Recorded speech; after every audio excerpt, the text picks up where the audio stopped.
Olá, Insólito Podcast abre as portas para você conhecer as histórias mais raras e incomuns de profissionais e empreendedores extraordinários. E quem tá comigo aqui hoje é a Thaís Pontes, que é roteirista, cara, da porra toda. Sabe? É roteirista do Zorra, da Escolinha do Professor Raimundo e de vários outros programas de comédia, mas eu vou deixar ela se apresentar e contar para você um pouquinho mais da história dela. Thaís, obrigada por estar aqui comigo hoje, contando um pouco da sua história.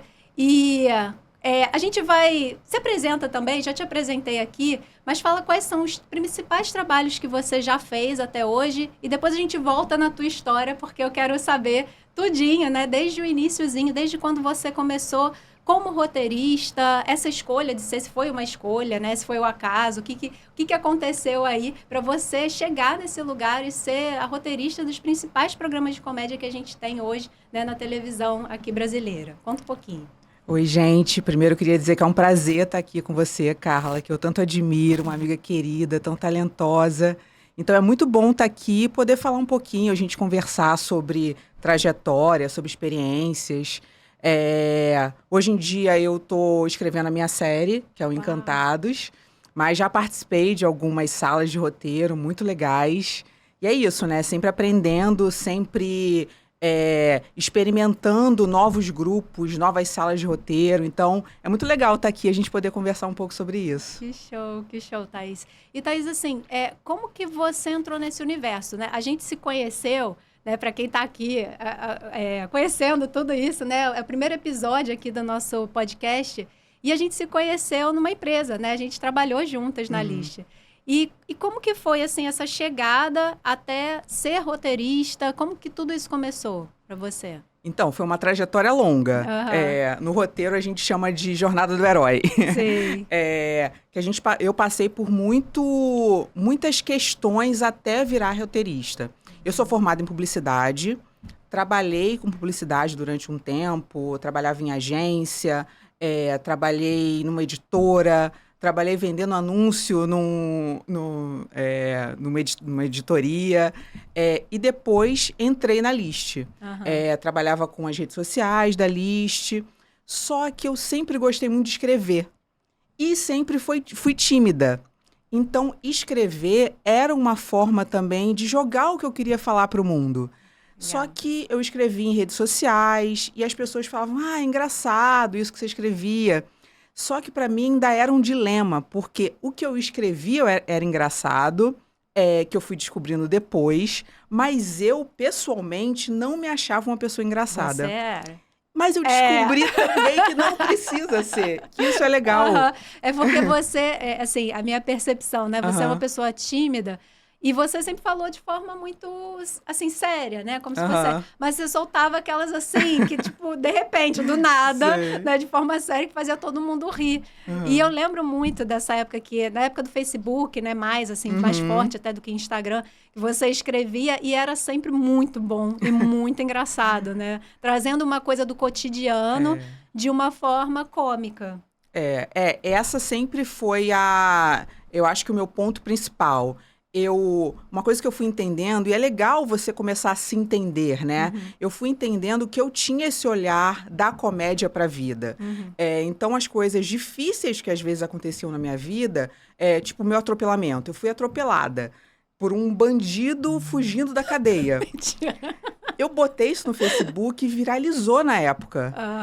E as pessoas achavam assim, não é possível. Eu botei o BO na época. Porque eu sei que hoje em dia eu sei que eu tenho essa maneira de olhar para a vida diferente. Então, rede social foi a minha janela.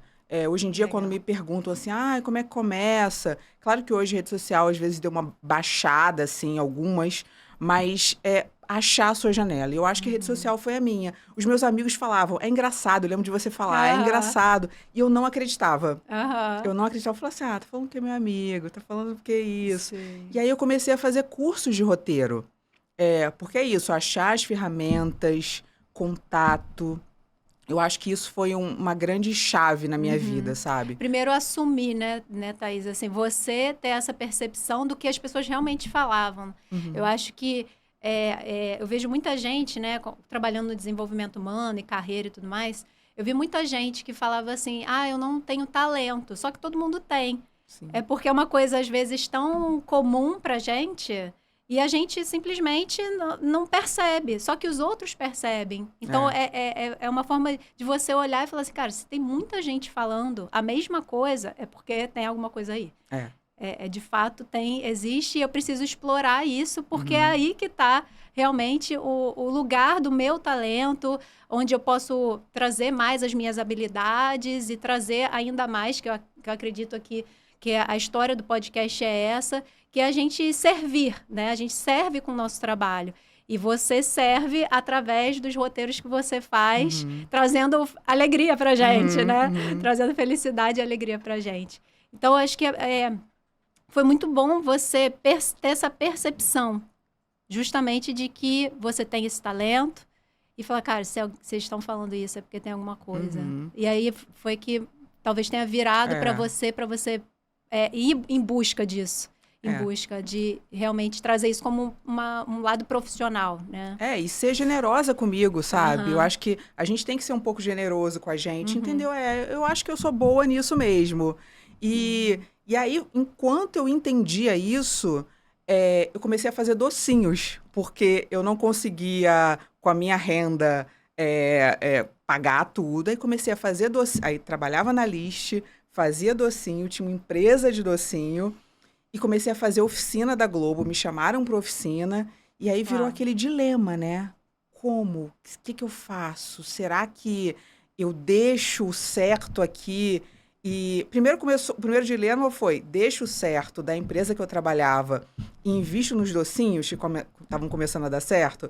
Aí depois veio o roteiro. E aí, o que eu faço? E aí teve uma época, em 2018, que eu estava fazendo as 3 coisas. Nossa. Eu trabalhava na List antes, e quando chegava, fazia docinho e fazia oficina da Globo. Nossa. Então, foi uma loucura, assim, mas foi bom, sabe? Foi um aprendizado, foi importante para entender metas, entender caminhos de chegada, onde eu quero chegar. Se eu quero chegar aqui, talvez eu precise deixar isso, talvez eu precise arriscar, sabe? Perfeito. Então, acho que é importante, entendendo isso na nossa... E cada história é uma história. Então, o que eu tô falando aqui serviu para mim. Isso é o mais incrível, pois né? E pode servir para outras pessoas de maneiras diferentes ou pode não servir, entendeu? Então, eu acho que o mais importante é a gente entender que as histórias são únicas, como você falou. As histórias são particulares, especiais e únicas. Exato. Então, acho que isso é importante. E justamente, né, você trouxe a questão de você perceber o que os outros estavam falando, dar ouvidos e falar assim, nossa, realmente, eu assumi esse lugar, né? Eu sou essa pessoa que todo mundo tá falando, né? E aí, o que eu vou fazer agora? E a gente ir sentindo isso é que o caminho se faz caminhando, né? Às vezes a gente quer atropelar as coisas, e eu falo porque já fui essa pessoa muito de querer atropelar as coisas, a gente quer atropelar, mas tudo tem o seu tempo de maturação. Você percebe que existiu isso até a Thaís que entrou na oficina da Globo e a Thaís que está hoje, né, já com tantos programas aí rodando como roteirista? Com certeza. Eu acho que esse tempo foi muito importante para mim, para eu entendendo a carreira. Eu fui entendendo fazendo também. E eu acho que a minha inexperiência também foi positiva.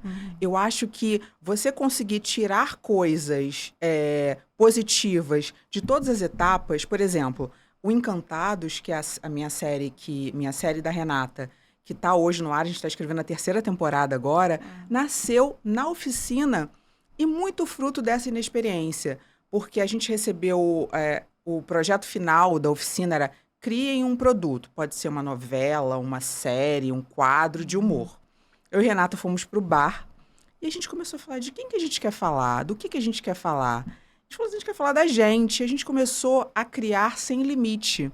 Então a gente falou, a gente quer um supermercado, uma escola de samba. Hoje, com a experiência que eu tenho, eu sei as dificuldades disso, entendeu? Na época, se eu já soubesse daquilo, talvez eu tivesse me podado, talvez a gente tivesse...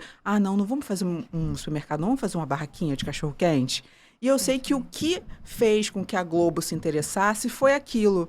E eu acho que o olhar fresco, o olhar novo que a gente teve pro cotidiano, que sempre foi eu acho que a minha fonte de inspiração, a fonte de inspiração da Renata, que é a criadora junto comigo. Então, eu acho que você entendendo que a inexperiência pode ser positiva e acumulando isso à sua vivência, é isso que faz a gente ser especial e único, sabe? Eu acho que isso foi muito importante nessa trajetória que eu fui construindo. Que legal, Thais. E o que vem, né, falando da inexperiência e justamente das ideias que você teve. De onde que surge essas ideias? De onde vem? É sempre através da vivência de vocês ou tem outros elementos que fazem vocês criarem as histórias? Como é que funciona isso? Tudo é fonte. Aqui, o que a gente está vivendo aqui pode virar uma história amanhã, entendeu? Não, é uma história sobre uma podcaster, sobre isso. Que chegou aqui. Isso pode virar um sketch, isso pode virar uma história. Então, a minha fonte de inspiração é o cotidiano, é a minha bagagem pessoal, mas é muito bom entender também que a gente não tem limite, né? Então, eu posso fazer uma podcaster que mora em Marte, se eu quiser, entendeu? Então, isso é muito bom entender que a gente pode fazer o que a gente quiser, principalmente no roteiro. No roteiro, quando eu fui virando essa chave também de, não preciso falar só disso. Eu posso ampliar isso para qualquer universo, para qualquer fonte de... Qualquer coisa é fonte de inspiração. Então, isso é muito bom. No audiovisual, isso é muito importante. Não se limitar a caixinhas, sabe? Isso é muito bom. E aí, então, você vai fazendo... Vai tendo as vivências do cotidiano e você vai trazendo... Eu gosto de saber, né? Como é que é esse lado criativo. Você vai pegando e vai montando isso. Ainda mais... Como que é em termos de série também, né? Porque série... Às vezes você não sabe quando vai terminar. Sim. É assim mesmo que funciona, né? Exatamente. Você não sabe exatamente quando vai terminar. Então, você não tem um começo, meio e fim tão estruturado assim. E aí, como é que fica isso dentro da cabeça do roteirista? Eu acho uma loucura isso. Conta como é que funciona. Isso é um problema maravilhoso, né? É porque eu quero que Encantados, por exemplo, tenha 10 temporadas. Só que é isso, você tem que... O Encantados é um sitcom. Então, a estrutura do sitcom as pessoas não mudam. Os personagens não mudam. Isso é maravilhoso e isso é muito difícil também. Em Friends, o Ross vai ser o Ross da primeira temporada até a última. Agora, tem que errar erros diferentes. Tem que acertar de formas diferentes. Eu acho que isso é o barato da comédia também. Então, quando a gente está montando os episódios, a gente pensa sempre... Ele pode ter aquela jornada do herói naquele episódio. Mas ele sempre volta para a estaca inicial. E isso é muito difícil, porque os personagens avançam, mas não avançam. E isso é muito diferente também nos diferentes veículos. Por exemplo, o Zorra, que eu trabalhei, eram sketches. Então, a gente tinha que ir renovando aqueles sketches. As coisas do cotidiano serviam muito. A Escolinha do Professor Raimundo. São personagens também de bordões, personagens fixos. As pessoas ligavam a televisão... E sabiam que no final o professor Raimundo ia falar, e o salário, ó. E se não falassem aquilo, elas provavelmente ficariam frustradas. Então, fazer o diferente no habitual, entendeu? Isso é complicado, mas é muito bom também, porque a gente vai treinando a cabeça, sabe? Eu tô agora escrevendo a 3ª temporada do Encantados. E é muito bom entender que tem muita história. A história nasce de tudo. Eu, quando vou no supermercado e vejo alguma coisinha lá, ontem... por exemplo, eu estava no supermercado, aí eu vi a caixinha de colocar a gorjeta lá, aquela caixinha de fim de ano. Eu falei assim, isso pode render uma boa história, né? Pode acontecer alguma besteira ali e render alguma coisa. Levei para a equipe, eles gostaram, a gente já vai pensar sobre isso. Então, não para, né? A cabeça não para, e é ótimo. Que máximo, que máximo. E aí, você falou muito da jornada do herói. Que aí, no caso das séries, então vocês trabalham a jornada do herói sempre por temporadas. Conta um pouquinho da jornada do herói, porque tem gente que está assistindo e que talvez não saiba o que é isso da jornada do herói. Explica um pouquinho sobre o que é essa jornada do herói e qual é a importância disso dentro de um roteiro. Porque aqui vão ter várias pessoas assistindo e eu imagino que tenha gente também do digital. E no digital, a gente fala muito sobre a jornada do herói, né? A gente está trazendo a tua jornada do herói aqui também, né? Então, a gente fala sobre isso, mas qual é a real importância disso? Por que a gente deve seguir essa jornada do herói quando a gente vai contar uma história? Fala um pouco sobre essa jornada. A jornada do herói é basicamente a trajetória do personagem ou da pessoa. Eu acho que todos nós temos a jornada do herói. A gente pode pular uma etapa, voltar para aquela etapa, mas a gente, se você for pegar bem, todos nós passamos por isso. Então, o encontro com o mentor, o obstáculo, o retorno do obstáculo, o encontro com o propósito, até a chegada final. São várias etapas e também vale a pena subverter essas etapas. Eu acho que o importante é entender cada uma delas para poder subverter. Na série, a gente faz isso por temporada e por episódio também. O Encantados é a história de 2 irmãos que herdam do pai um supermercado e uma escola de samba do grupo D. Só que as duas coisas convivem no mesmo lugar. Então, o que ele quer? Chegar na Sapucaí. O que ela quer? Que o supermercado dela de bairro vire uma grande rede. Então, o final da jornada do herói deles seria essa daqui. Como é uma comédia, a gente vai dificultando. Ela vai ter sempre problemas para chegar lá e ele sempre problemas para chegar na Sapucaí. Mas a gente tem o encontro com o mentor, a gente tem os obstáculos. No digital, acredito que seja também da mesma forma. Sim. O importante é entender para poder mexer nessas pecinhas, né? E subverter e fazer diferente. Eu acho que isso que é o legal. Porque a vida é assim, né? A vida tem os obstáculos. A gente acha que vai ser... Quando a gente planeja alguma coisa, a gente acha que vai ser tudo perfeito. Na nossa cabeça é o mundo ideal, que tudo vai ser perfeito, né? Mas a verdade é que existem esses obstáculos e os mentores na nossa jornada. Que se a gente parar para observar, existem esses mentores. E para você, Thaís, assim, quais foram os obstáculos que você encontrou dentro da sua história como roteirista, tá? Quais foram os obstáculos que você encontrou e quais foram esses mentores que te acolheram, te ajudaram durante a sua jornada? Eu acho que os obstáculos estão no dia a dia, assim. Eu acho que entrar num lugar já tão majoritariamente hétero, branco, patriarcal é difícil. Tentar se colocar nesse lugar, que as pessoas entendam, olha, essa minha ideia pode ser boa, me ouve. Ouve isso daqui que pode ser legal. E eu acho que mentores eu tive muitos, assim. O Maurício Riso é uma dessas pessoas, que é um professor do primeiro curso que eu fiz. Não conhecia ele, fiz o curso e ele começou a ver minhas redes sociais e me mandou uma mensagem um dia e falou assim, você já é roteirista? E eu falei, não.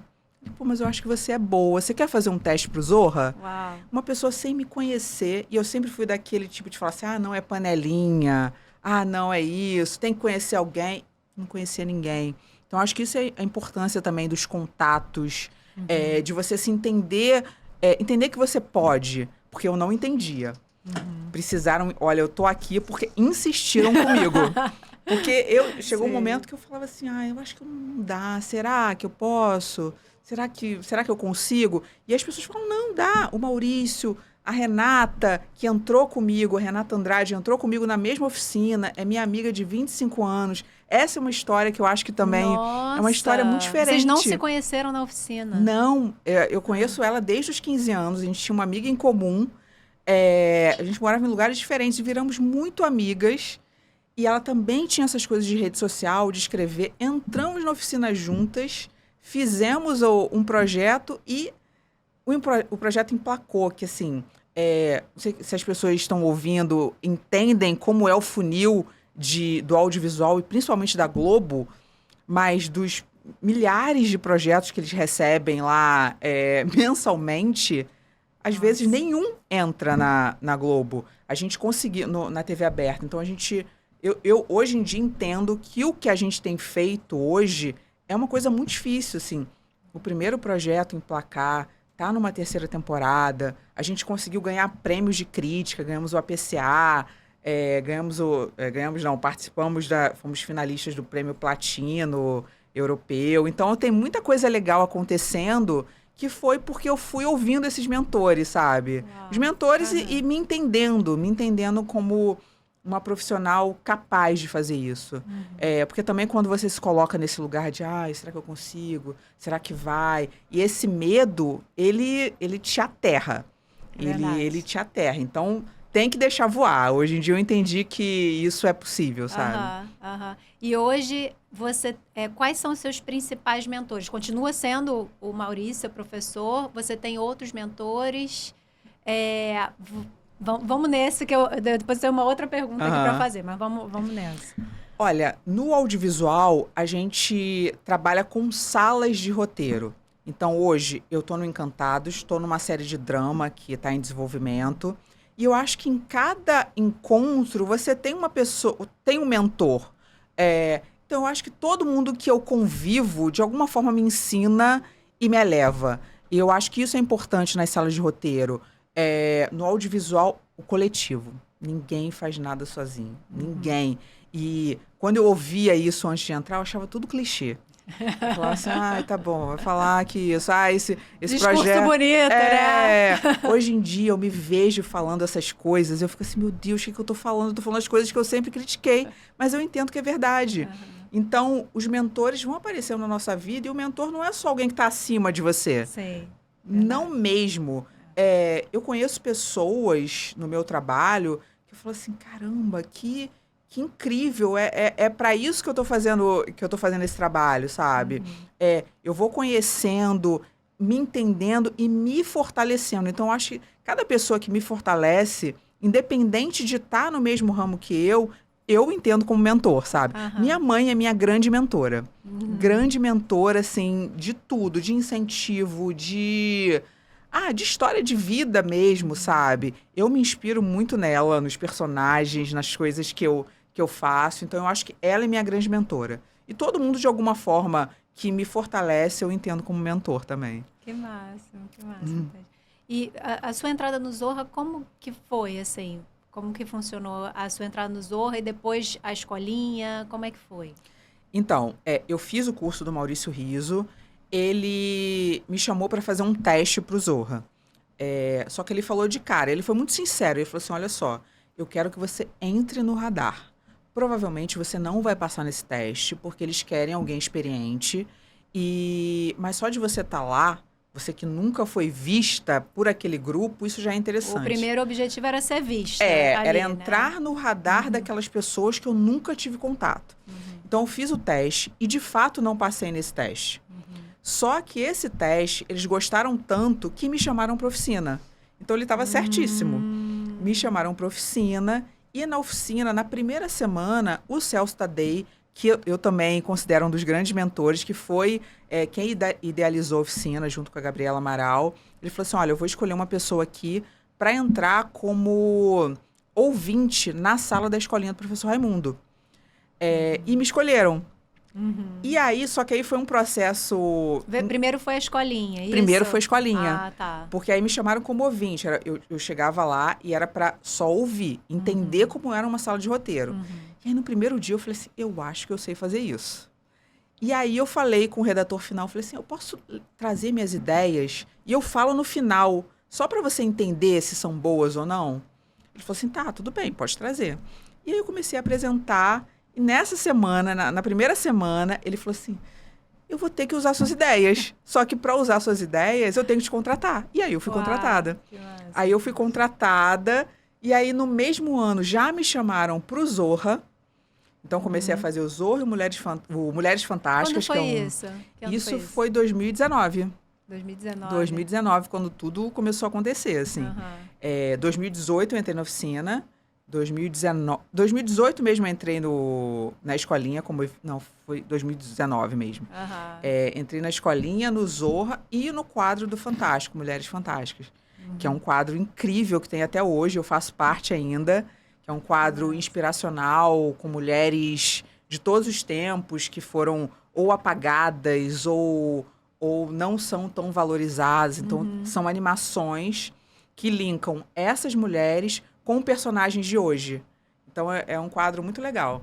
E aí, aí entrei no Zorra, Escolinha, Mulheres Fantásticas, foi aprovado em Encantados, tudo assim na Nossa, mesma época. incrível. Então, Aham. foi uma época de muito trabalho e de muita dúvida. Dúvida ainda, porque eu falei assim, caramba, será que dá? Será que Tá tudo dá? Tudo acontecendo, né? acontecendo ao mesmo tempo. Então, foi uma Aham. mudança de vida mesmo, mudança financeira. E de entender, olha, vou ter que deixar o... Ah, porque você ainda tava com os docinhos. Já ainda estava com os docinhos. Ainda Nisso tava... tudo, tava rodando ainda a tua empresa de Tava, docinho. e E minha mãe aí? lá também. E aí que era uma loucura, porque minha mãe estava quase sozinha, e eu que respondia, eu que entrava em contato com os clientes. Aí eu falei assim: eu não quero também terminar a empresa porque eu estou falhando com esses clientes. Eu não Aham, quero que seja sim. isso. Então, bati um papo com a minha mãe, eu falei assim: olha só, eu acho que agora já dá para segurar. Porque também tem esse mito, ai, a Globo te deixa milionária. Não é assim. Principalmente no começo, Sim. era uma coisa meio que estava quase de igual para igual com os docinhos. Claro que Aham, depois, quando eu tive minha série aprovada, as coisas vão mudando, porque você entra em outro patamar. aham. Mas ali no começo foi complicado ainda. E foi uma escolha difícil. Se Uhum. eu ia seguir com os docinhos ou não. Aí a gente resolveu parar. E aí as coisas E foram vocês tinham melhorando. muita demanda, né? Tínhamos. Vocês estavam indo muito bem ali na Sim, sim, empresa, sim. você com a sua Foi um mãe. crescimento muito rápido e muito... Foi impressionante, assim. A gente começou fazendo só entre os amigos. Eu falei, vou criar uma página. Uhum. Criei uma página e aí comecei a estudar também. Naquela época, estava começando aquilo de link patrocinado, de rede social. Aham. E eu sem uma grana para investir, eu falei assim, cara, eu vou botar R$ 10. R$ 10 no link Uhum. patrocinado. Aí entendi que com R$ 10 chegavam 5 seguidores, 10 seguidores. Uhum. Fui aumentando. Então foi tudo pesquisando, entendendo e testando também. Aham. O que não dava certo, eu não continuava. O que dava certo, eu ia. Então, foi um período de muita turbulência, assim. Nossa. Mas foi importante também. Aham. E testar, você falou de testar tanto no empreendedorismo quanto na profissão, né?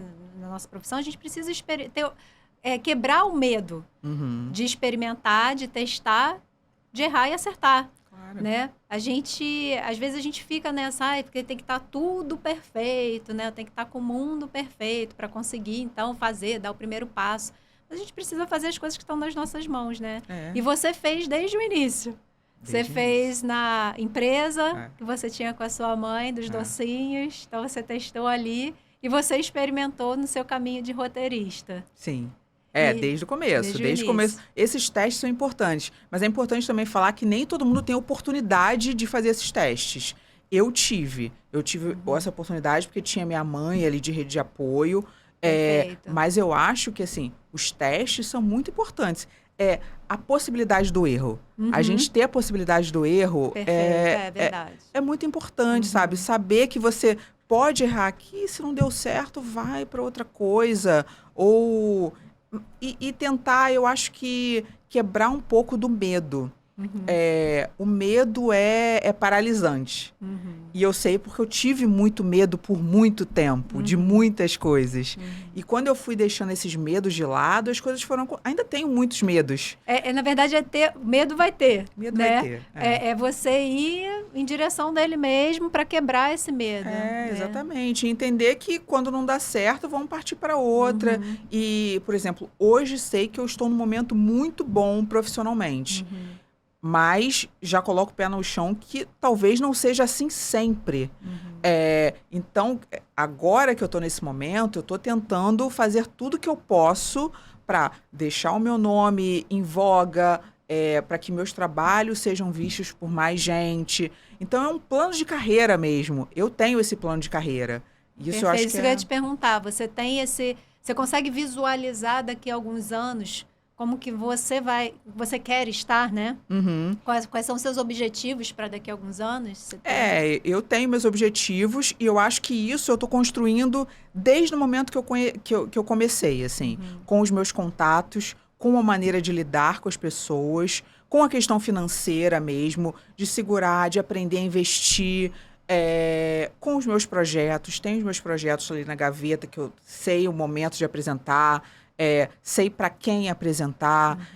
Hoje em dia eu tenho um contrato de exclusividade, por exemplo, para a Globo. E, felizmente, recebo muitos convites sempre de trabalho em outras emissoras, em streaming. Então, é entender também que eu não quero descartar esses convites. Então, aí, por exemplo, entender que você precisa de ajuda com algumas coisas. Então, contratei uma agente. Hoje em dia eu tenho uma agente que vai falar por mim para esses convites. Eu sempre falo, olha, agora, nesse momento, eu não posso. Mas talvez amanhã eu possa. Porque a nossa carreira, eu acho que um dos meus grandes medos quando eu entrei no mundo do audiovisual foi sair da estabilidade.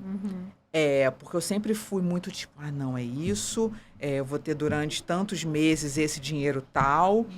Com o roteiro, não. Eu tô numa empresa agora que eu tenho um contrato mais longo, mas não é assim, geralmente. Não é assim. Então, é você entender essa carreira como uma carreira de concentrando contatos, apresentando projetos e fazer o seu nome ser conhecido no mercado. Eu acho que isso é uma das coisas mais importantes. Você se vê como empreendedora dentro da sua carreira? Sim. Eu me vendo todo dia. Eu vendo meus projetos todo dia. Eu faço pitches todo dia. Então, é isso, assim, cada projeto que eu vendo, cada sala que eu entro, cada ideia que eu vendo, não é só um projeto. Quando eu estou na sala do Encantados e eu tenho uma ideia X e quero que aquela ideia emplaque, eu estou vendendo aquela ideia. Então, eu sou empreendedora diariamente. Então, é entender que se eu tenho 1 hora com você para vender um projeto, a minha estratégia vai ser X. Se eu tenho o famoso pitch de elevador, a minha estratégia vai ser de eu acho que no roteiro, uma das principais vendas é o storyline. É uma frase para vender o seu projeto. Claro que em cada tipo de trabalho é um tipo de storyline. Storyline é a mesma coisa que pitch de elevador? Ou o que muda aí? É um pouco menor, por exemplo. O storyline do Encantados, 2 irmãos unidos pelos negócios, separados pelo samba.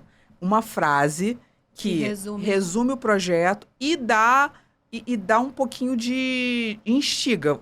Você não entende exatamente o que é isso, mas instiga. O pitch de elevador é aquilo, do 1º ao 4º andar, eu tenho que te falar o que é aquilo dali, tenho que te vender aquilo. Então, eu me vendo todos os dias. Eu vendo os meus personagens. É isso que é mais legal. Eu não só me vendo. Às vezes eu tenho que vender 17 pessoas, que é aquele núcleo de uma série, em 5 minutos para você. Eu acho que fazer um piloto de uma série... Outro dia eu estava conversando com um amigo, eu falei assim, um piloto de uma série, que é o 1º episódio, é muito difícil, porque você tem que chegar lá... para milhões de pessoas, o 1º episódio de Encantados foi visto por 32 milhões de pessoas. Você tem que chegar para 32 milhões de pessoas, com 15 pessoas, personagens, e falar assim, amem essas pessoas. Em 30 minutos, você tem que ou fazer que eles amem aquelas pessoas, ou odeiem uma ou outra e tenham vontade de assistir.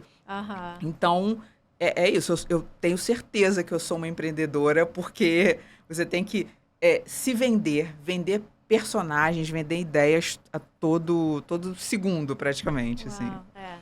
E os personagens, assim, uma coisa que eu tenho muita curiosidade de saber, vocês têm que encantar, têm que emocionar, né? Ao mesmo tempo tem que contar uma história. Tem momentos disso dentro do roteiro, tipo assim, eu tenho que trazer certa emoção, tem esse planejamento, como que é isso? Tem.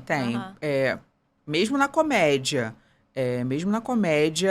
você tem aqueles momentos de dramédia, né? Que é um mix de drama com comédia. Então, isso tem um planejamento.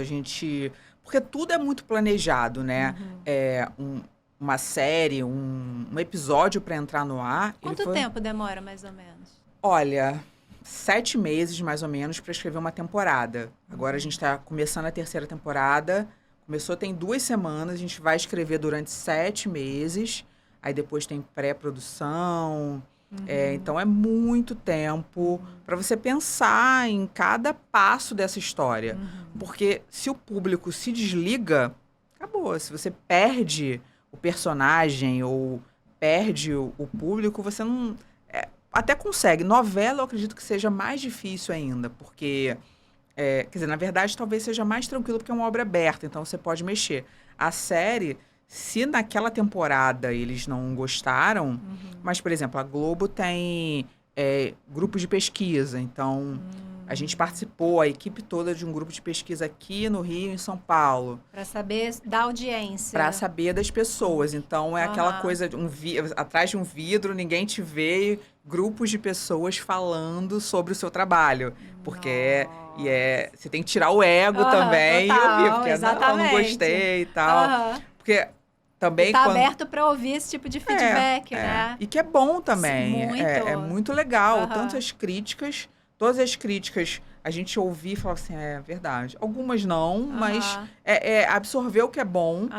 E que faz sentido, né? E mesmo os atores trazem muita coisa pra gente. No Encantados é uma equipe que abraçou muito esse projeto, todo mundo. Desde as pessoas que estavam... O Encantados é o primeiro projeto, até o Tony Ramos. O Tony Ramos faz a série, que foi também um ganho pra gente. Imagina, eu vejo o Tony Ramos desde que eu era criança na televisão. Então, entender que ele quis fazer, porque ele só faz o que ele quer ali, né?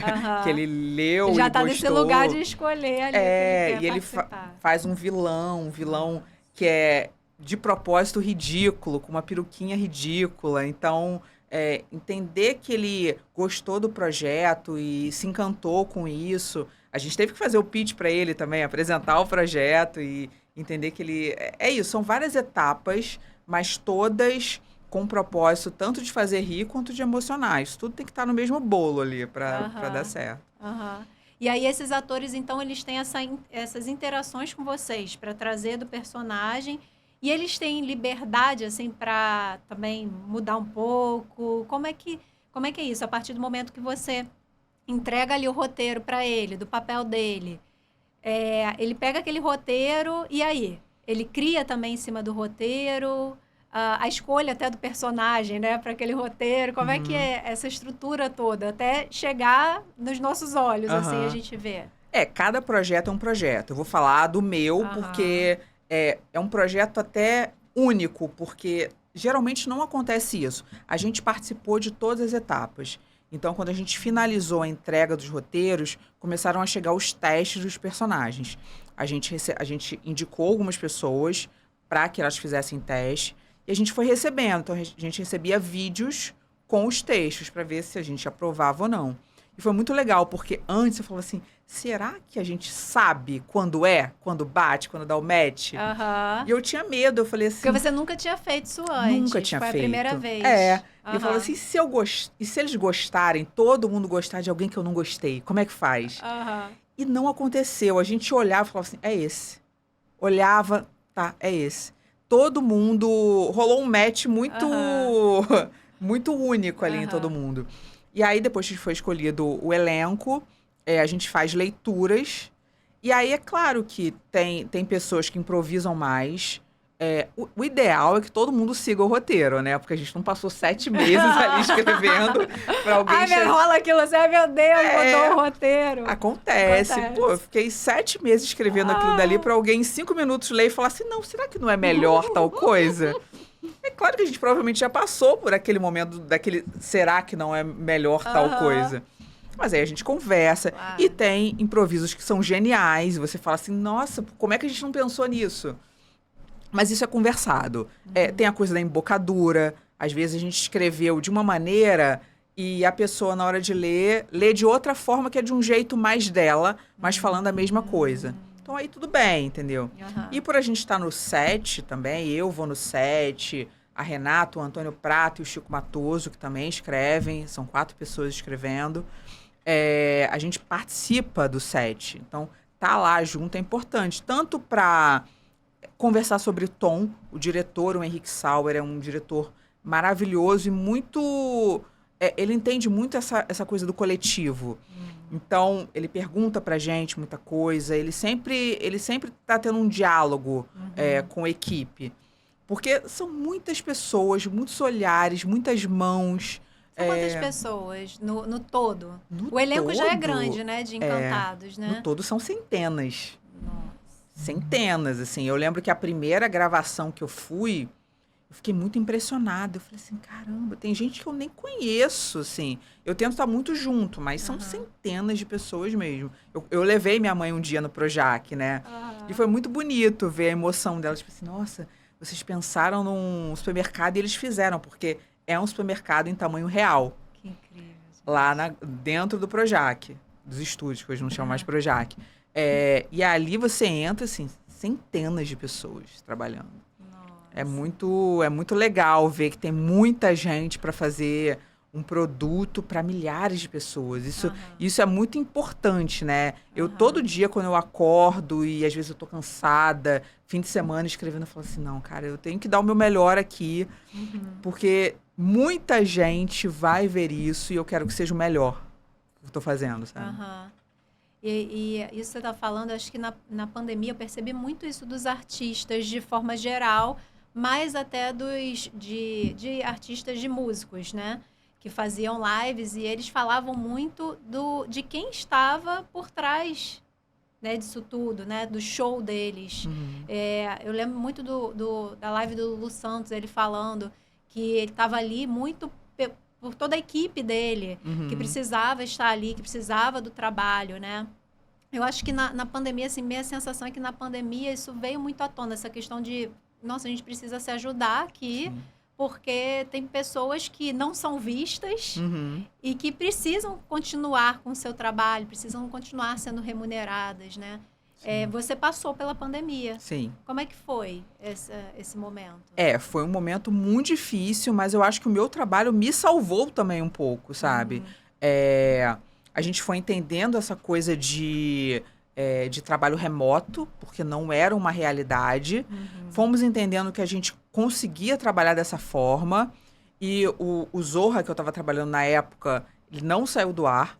E aí, como é que faz se os estudos estavam praticamente só com jornalismo? Então, virou uma loucura, porque a gente começou a receber foto da casa dos atores, de cada cômodo, de objetos diferentes, e a gente tinha que criar esquetes para que eles gravassem em casa. Nossa. Então, por exemplo, a Marisa Hort, que estava no elenco, ela tinha uma espada samurai lá. Então, a gente pensou no esquete de comédia que ela poderia usar essa espada samurai e ela gravava remotamente.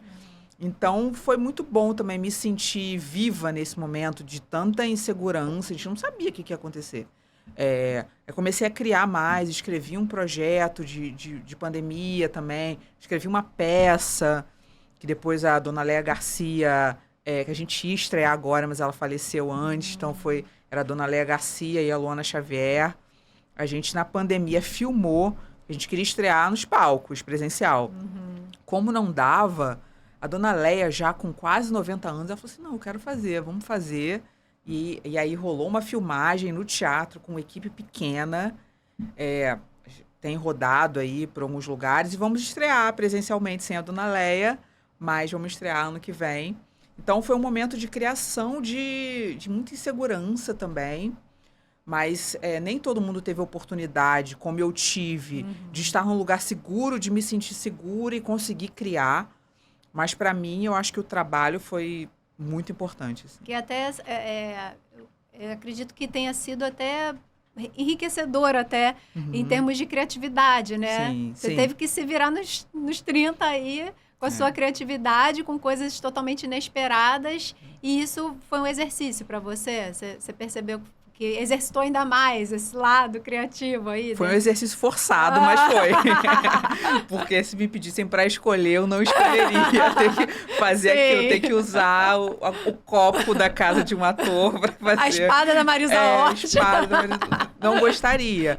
Mas foi importante. Eu acho que uma das coisas da pandemia para o trabalho de muitas pessoas, não para todas, foi o remoto. O remoto veio para ficar mesmo, assim. Hoje, na sala de roteiro que eu tô, a gente tem encontros presenciais esporádicos, assim. 2 pessoas da sala moram em São Paulo. Então, Vocês trabalham mais remoto? Mais remoto, mais remoto. Hoje, por exemplo, tem reunião daqui a pouco, todo mundo lá na telinha. A equipe do Encantados mesmo, as 2 pessoas que estavam na primeira temporada, eu só conheci um pouco antes da gravação, pessoalmente. Porque foi tudo... Olha, a equipe, a gente tinha criado, eu e Renata, começamos trabalhando, aí chegou o Chico Matoso e o Antônio Prata, de São Paulo, começamos por Zoom e ficamos 1 ano e meio por Zoom, sem se ver pessoalmente. Então, foi muito louco esse processo, né, de pandemia, né? Hoje, quando a gente pensa, fala assim, caramba, isso aconteceu mesmo. É surreal, né? Surreal. Parece que foi um pesadelo, né? Falar sonho, mas não foi. Um pesadelo que passou assim, né? Pois é. E tudo isso veio para ficar. E até quando você faz olha, no caso do Encantados, que vocês também tiveram esse teste de ver o teste com os atores, foi também online ou era, aí nesse caso online, era online? Tudo online. A gente recebia os vídeos dos atores e depois tinha uma reunião da equipe, os 4 roteiristas, o diretor, o produtor de elenco, e a gente conversava. A gente já tinha nossas certezas, né? E também ia pro chefe, porque o Encantados é a primeira série com elenco 90% negro. E isso foi uma coisa foi um marco importante para a empresa, só que a gente não sabia se eles iam topar isso. Então a gente escolheu entre a gente, falou assim, vamos ver agora, vamos ver se vai rolar. E rolou. A gente não... O arriscar aí de novo. O arriscar. A gente arriscou e achou que... Porque eles geralmente querem todo mundo conhecido, protagonistas conhecidos. A gente tem o Luiz Miranda, que já é um ator muito conhecido como protagonista. E tem a Vilma Mello, que é uma mulher extraordinária, já ganhou o prêmio Shell de teatro, mas sempre fez papéis pequenos. E o motivo a gente entende ali o que aconteceu. Era o racismo, assim. Só viam a Vilma como a empregada da novela. A escravizada. Então, ela só fazia pontas. Então, a gente tinha medo de não conseguir a Vilma como protagonista. Não pela gente, mas por, de repente, um entendimento de, não, será que a gente arrisca? E a empresa arriscou. Então, a gente entendeu como esse olhar também do novo e do risco, que eu nem chamaria nesse caso de risco, né? Mas como esse olhar de vamos apostar, dá aposta, dá certo. A gente tem um elenco 90% negro e a maioria que não tinha feito papéis grandes. A gente tem lá o Luiz Miranda, o Tony Ramos e a dona Neuza Borges e a Dandara Mariana, de nomes mais conhecidos. Todos os outros são apostas, assim. E deu muito certo, deu muito certo. Você vê a série, né, o Encantados, como um divisor de águas, assim, para justamente trazer esse protagonismo para personagens que são pretos. Você percebe que existe jamais essa abertura, ou veio com a abertura, talvez, até do Encantados, que já está na 3ª temporada. Como que você sente isso, esse movimento novo aí, né? Eu acho que o Encantados foi muito importante. Não fomos os primeiros a trazer personagens negros. Eu acho importante sempre falar de quem veio antes, abrindo porta ali pra gente. E às vezes tendo que chutar portas. Agora é mais fácil. Mas não foi fácil. Mas eu acho que é um divisor de águas, sim. Ter aquelas pessoas em papéis diferentes dos que foram vistos na televisão aberta, no horário nobre, toda semana, isso faz diferença. E eu acho que uma das principais metas foi tirar das caixinhas da empregada, do escravizado, da arma na mão. É uma série que é comédia, então, muitas vezes em entrevistas me falam assim, mas focando na diversidade, que é importante. Mas a gente sempre fala que é comédia. Então, eu acho que o mais importante disso que a gente está fazendo é naturalizar a presença dessas pessoas no audiovisual. A gente tem um dos personagens, que é o nosso galã, que é o Flash Black. É o Digão Ribeiro, que é um cara preto, retinto, de 2 metros. E eu lembro que nosso primeiro papo, a gente saiu depois da primeira leitura, assim, fomos conversar. E ele falou assim, eu não sei se eu sei fazer isso. E a gente falou assim, por quê, Digão? Ele Assim, porque eu nunca me vi nesse lugar. Sempre colocaram com arma na mão. Eu sempre fui o cara que era visto como que gera medo. E ele estava como galã, ele era o par, ele é o monitor de câmera de segurança que sonha em ser cineasta. Então ele estava como um artista na série. E aí foi lindo ver essa descoberta dele, ver as pessoas reconhecendo ele na rua, criança falando, ai, quero ser como você. Isso é muito lindo de ver. Então, eu acho que essa mudança foi uma mudança que está acontecendo aos poucos.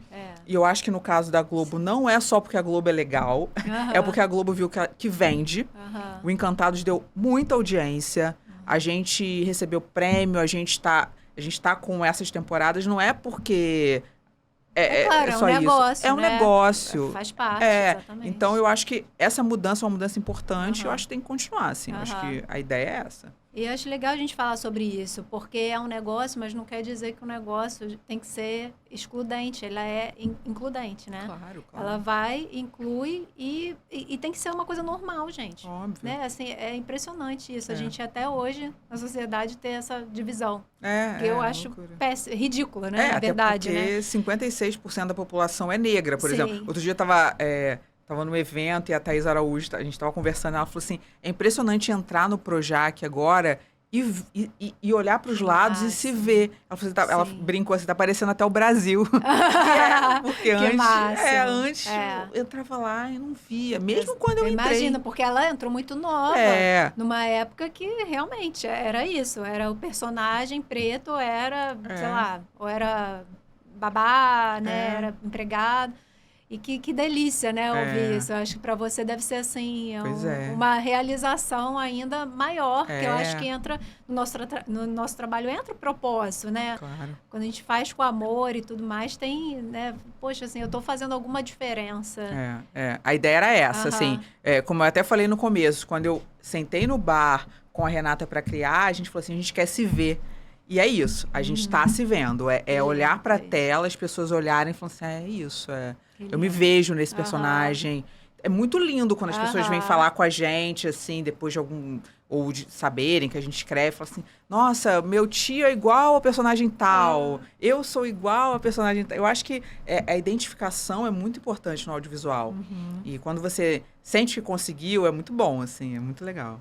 Como é que vocês criam essa identificação? Tem alguma formulinha, algum temperinho que você possa dividir? Eu acho que é igual fazer no Facebook. É muito interessante pensar que o que eu fazia lá, antes de ser roteirista, eu faço hoje. Olhar para o cotidiano, olhar para o lado. Eu sempre olhei muito para o lado. Eu nunca olhei só para dentro, que é importante olhar para dentro também. E nem só bitolada. Eu sempre olhei para o lado. Então, nos personagens tem minha mãe, tem minha tia, tem a minha manicure, tem todo mundo, a Rosa, que trabalhou com a gente, ela escreveu outro dia e falou assim, nossa, eu sou igual a personagem tal. Mentira, porque tem um pouco, tem um pouco de todo mundo que eu já conheci na minha vida, e as pessoas que eu inventei também. E toda a equipe, claro, porque é uma equipe grande. Todo mas mundo participando disso, então né? tem um pouco do pai da Renata, tem um pouco de quem trabalha com prata, sabe? Então, eu acho que a identificação vem de você olhar para o mundo. Você vê que hoje em dia os autores que mais fazem sucesso são autores que olham ao redor, sabe? Não ficam bitolados. Então, essa é uma coisa também que eu tenho entendido, que eu passo muito tempo em casa escrevendo. Eu entendi que não dá para ser só assim. Porque eu tenho que olhar para o mundo para poder criar. Incrível, então, é um entendimento que é difícil, porque se eu tô na rua olhando, tô ali eu não tô escrevendo. E isso eu acho que vai até com a minha vida mesmo. Tipo, antes eu não tinha dinheiro para fazer tal coisa. Hoje eu tenho dinheiro, mas eu não tenho tempo. Então, são pecinhas que você vai encaixando na vida para tentar achar aquele rumo médio, sabe? O meio do caminho. O meio do caminho para você seguir, assim. Rola isso, assim, você fica meio que, tipo, eu devia estar nesse momento escrevendo, ao invés de estar aqui, sei lá, no bar, observando. Rola isso? Você sente esse conflito, assim? Ou você já consegue lidar com isso assim, não, se eu tô aqui observando, se eu tô escrevendo, tá tudo bem. Rola, mas aí às vezes eu tô no samba, por exemplo, e encontro alguém muito interessante, eu falo assim, isso dá uma história. E você começa a escrever na hora? Não, mas às vezes eu anoto alguma coisa, às vezes eu não anoto e esqueço, que é horrível. Mas é bom ter esse lugar de você escrever também na hora, né? Justamente para não acontecer isso. Eu ando sempre com um bloco de notas e vou anotando alguma coisa. Tipo assim, a frase tal cabe para virar uma história. Numa das imersões mesmo da série, eu tava passando assim, encontrei com um cara e comecei a conversar com ele. Ele falou assim, eu sou soldador aqui, mas já fui presidente de escola de samba. A gente começou a conversar, um cara tão interessante que a gente fez um personagem em homenagem a ele na série. E isso num papo informal, não estava trabalhando. Então, eu acho que tudo serve, assim, tudo, de alguma forma, tem um propósito. Um propósito de criação, um propósito de interação e acho que de bagagem mesmo, um pouco. Thaís, a gente está finalizando agora aqui o nosso papo. E qual conselho você daria para quem está começando... Eu vejo hoje o roteirista não só importante como...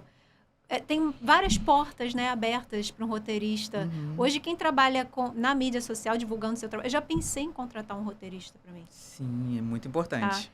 Porque se a gente faz story é contar história.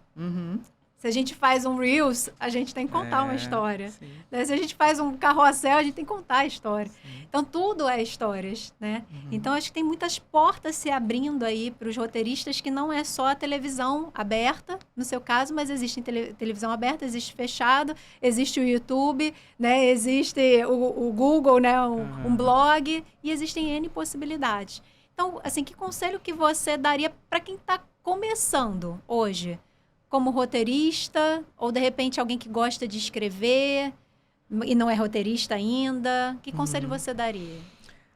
Eu acho que achar a sua janela de divulgação, olhar para o mundo, isso que eu acabei de falar, não ficar fechado, não achar que só a TV é o caminho, que só a Globo é o caminho. Eu recebo um monte de mensagem por semana falando assim, quero entrar na Globo.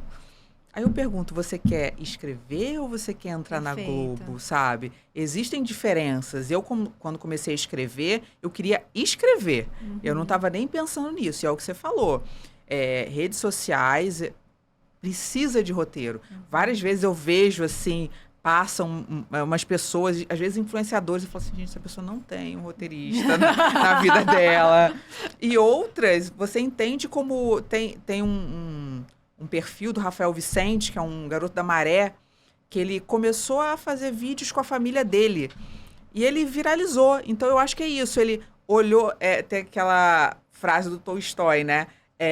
Fale para sua aldeia para falar para o mundo. Então, eu acho que é um pouco disso também. Começa falando do que você sabe, do que você entende. Procura cursos, procura ferramentas, falando da jornada do herói. Procure o seu mentor. Ou então, entenda quem é o seu mentor.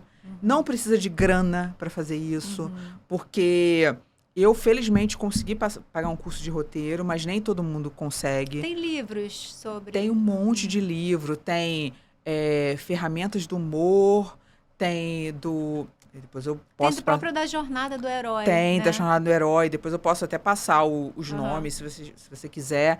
Mas eu acho, procura livros, procura YouTube, tem muitos cursos de roteiro. Conversa com as pessoas e acha a sua janela. Acha a sua galera, assim. Acha a sua galera e sua janela de divulgação. E deixa as pessoas te verem. Eu acho que isso é uma das coisas mais importantes. Que máximo, Thaís. Obrigada por você estar aqui, contando a sua trajetória, a sua história. E quem estiver aqui assistindo a gente, já assina aqui o canal, já dá o seu like e compartilha com os amigos que querem também empreender, crescer profissionalmente, porque aqui o nosso canal é justamente para isso, compartilhar histórias para você se inspirar e crescer. Grande beijo e até o próximo Insólito Cast.